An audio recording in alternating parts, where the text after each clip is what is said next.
some Photoshop techniques that might be possible to experiment with. This is just a beginning point. There are so many approaches you could take, but you can see here I've got an image of somebody's altered photograph, and I'm going to start messing around with it a little bit now. I've got an endpoint that I got to. You can see here in the future some of the different experiments I did with it. So I'm going to do some of them now just to show some of the possible things that you can do. Alright, so one thing I'm going to do, I'm going to create a second layer of the very image itself. I'm going to go Command J. Now what I've got by going Command J, or else you can go Layer, Duplicate Layer. You got two copies of the same thing. What I'm going to do is change the color of the top one a little bit and see what happens from there. So I'm going to Image, Adjustment, Hue and Saturation. I'm going to change the hue. I'm going to change around some colors here just for the sake of messing around. So I'm not going to get too caught up in what works and what doesn't. I'm just going to experiment for now. You can see that's over the top of the original image. I'm going to now adjust the layer blend mode just a little bit. What I'm doing here is changing the way the two photographs interact with each other. They'll have all sorts of different effects. So if I click on Shift plus, it should just sift through the different visuals. I want one that's going to complement the work. It doesn't change it too much. I'm going to keep looking a little bit more. Alright, that will do. So I'm going to go with color dodge. It looked like that before. It's now like this. So I've exaggerated some things, especially the scratches and stuff. Alright, some other things I'm going to do now. I'm going to get the marquee tool, and I'm going to drag it over just a particular part of the image. Like for example, just this part here, you can see there's a thin strip or column that's selected. It's on the top layer because you can see over here I've got the top layer highlighted. I'm now going to edit some things inside there because whatever's selected is what will now be changed. So I'm going to go Command I, which will invert that particular part. Don't like that, so I'm going to get rid of that. I'm going to try something else instead. I'm going to go to Image, Adjustment. Maybe I'll make that black and white, that particular part of it. Mess with the colors here a little bit. Don't mind that, but I'm going to change it still. Image, Adjustment. I'm going to adjust the levels. This will vary up the contrast. It's just something that's possible. Okay, Command D, or select, deselect will now get rid of that. I've just created a variation inside the image for the sake of experimenting. One thing I'm going to do now is see if I can put something over the top of it, like for example a graph or image to do with pollution. I thought I had one on my desktop, but I don't. I'm going to have to quickly search for one. So there's my surf report I was looking at earlier today. So pollution graph,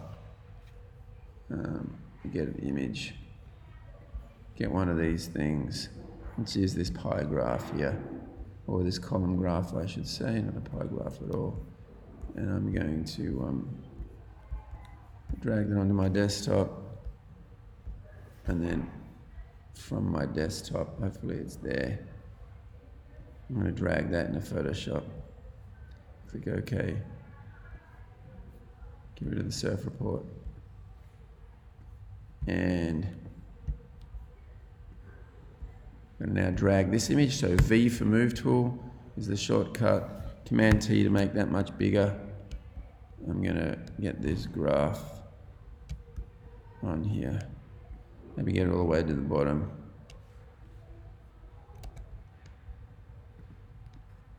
Holding down Shift so it doesn't distort. And now I'm going to again use layer blend modes. I quite like that actually. I'm not going to change that. I like what it did instantly by just including darken. All right, one other thing I'm going to do now, I'm going to go to the crop tool, I'm going to drag this out and create a black area over to the side, I guess so I can play with text, just have a bit of variation. I'm going to go look at the one I did earlier just for the sake of, okay, so, okay, I want to use some text as well. So let's go back to the one I was starting before. I'm going to put some of my own text over the top here.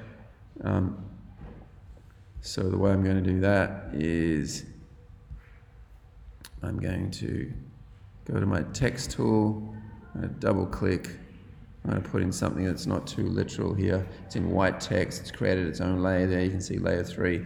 I'm going to write something, I guess, I'm not going to think about it too much, I'm going to write the word choke. I've made sure my font is relatively neutral.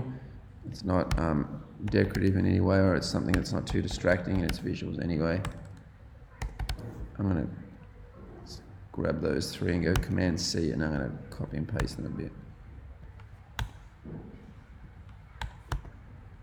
And I'm going to leave that there. What I'm going to do with it as well, I'm going to go up to the top here and go Layer, Raster Size, Type. And now it's actually pixelated image. I can actually drop the opacity. I probably could have done that before anyway, but now I'm making sure that I can. The last thing I'm going to do now is quickly grab my Wacom tablet, and I'm going to do some, perhaps some scratching around the edges as well. What I might do now, I'm going to duplicate this image so I can do things to it that won't interfere with what I've done so far. And I'm going to merge it. I'm going to go Layer, Merge Visible. It's going to merge everything into one image. I'm going to give the whole thing a white border. Just dragging it out a little bit.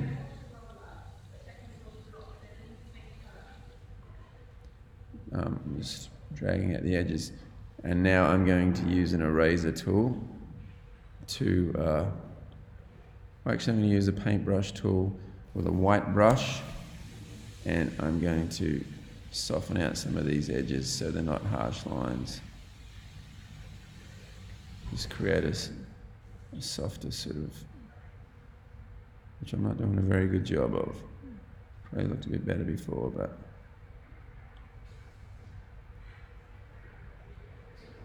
but you can see what I've gone for here anyway.